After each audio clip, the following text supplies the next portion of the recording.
Hello, बहुत बढ़िया। चार लाइन भूमिका से भाव हम आशीर कैसे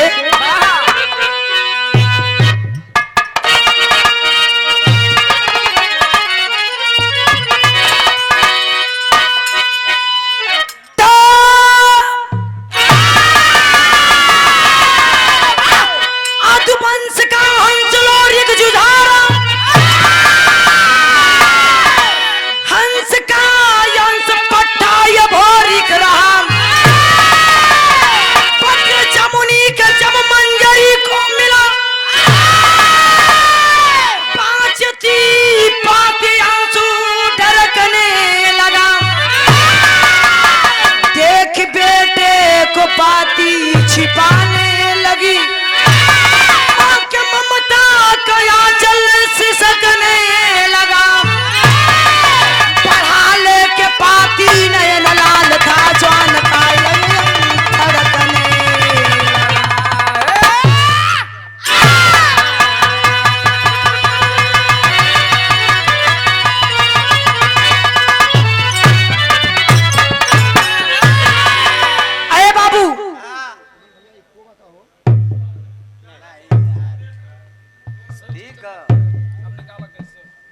हेलो। अरे बाबू चौनी समय लोरी का देहांत हो गई, मृत्यु हो गई। आवाज खोल दो, सोचा तुम कूड़ जाए। बेस कम कर दो भैया। Hello hello hello hello.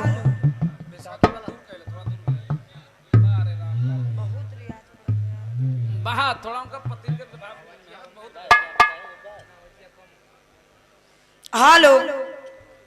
आए बाबू जौनी समय लोरी का देहांत भइल, मृत्यु भइल, उनके बेटवा भोरी के राजपाट बांधल गइल।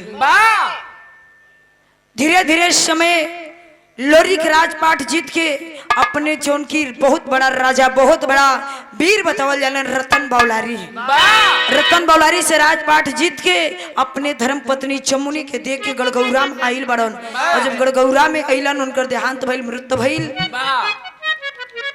जब उनका मृत्यु भइल समय बीतत धीरे धीरे 12 साल समय बीतल है। 12 साल के बाद रतन बौलारी वो धन के ऊपर चढ़ाई कैले है। तू जमुनी पाती लेके अपने पति के बोलौले है कैसे मास्टर बिरहा के अंदर कव्वाली के टुकड़ा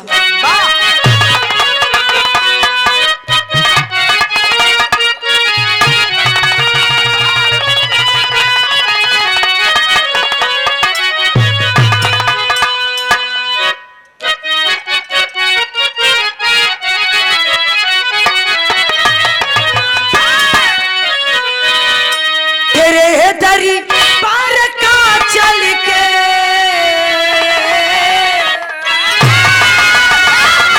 तेरे दरी पार का चल के करीना हम भी देखें।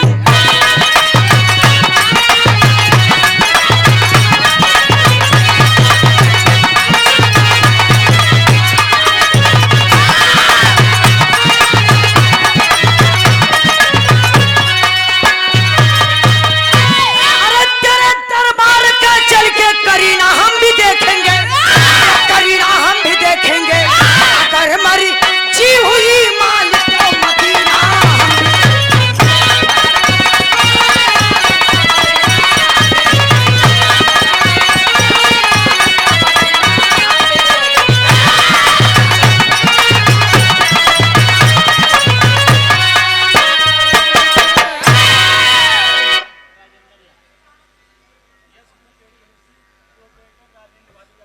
एसपी यस बुक एजेंटी आशापुर से राजेंद्र यादव बाबूजी की ओर से 101 रुपए देकर सम्मान के चरणों प्रणाम, आशीर्वाद के 4 सकल पंच के प्रणाम। आए बाबू लेकिन गजल के अंदर भाव हो कैसे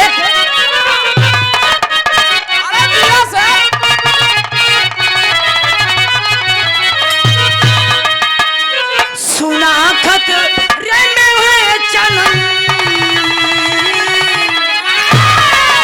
सुना खत रे में हुए चननी निगाहें लाल हो टप